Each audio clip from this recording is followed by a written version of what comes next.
moto wa aina tofauti tofauti.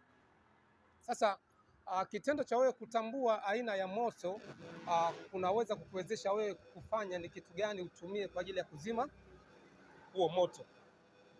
Kwa mfano moto wa petroli, kwa wale waliosoma physics wanajua kwamba mafuta ni mepesi kuliko maji.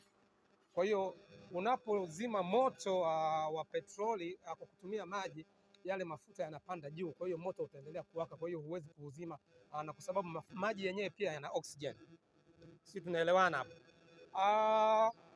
Hizo ni namna za kutambua moto. Unaweza kutambua moto pia kwa harufu, aina ya moshi ambao unauona pale, ile smoke ambayo inatoka, unaweza kujua kwamba ni moto wa mafuta au ni moto aina gani. Kwa hiyo kujua aina ya moto kuna kuwezesha wewe kujua ni kitu gani utumie. Lakini katika hichi sasa ndio kitu ambacho cha msingi nataka kukizungumzia hapa.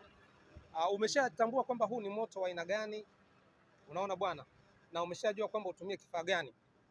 Lakini katika hizo hatua sasa unaambiwa kwamba usipigane na moto ambao umekwisha kukuzidi nguvu, kwa sababu uhai wako ni wa thamani kuliko kile kitu ambacho kiko mbele yako.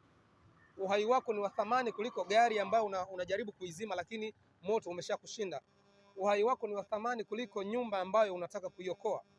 Uhai wako ni wa thamani, ni kipawa cha Mungu ambacho amekupa, ni cha thamani kuliko kitu kingine chochote kile. Kwa hiyo katika hizo hatua naambia kwamba usishindane na moto ambao umekwisha kukuzidi nguvu.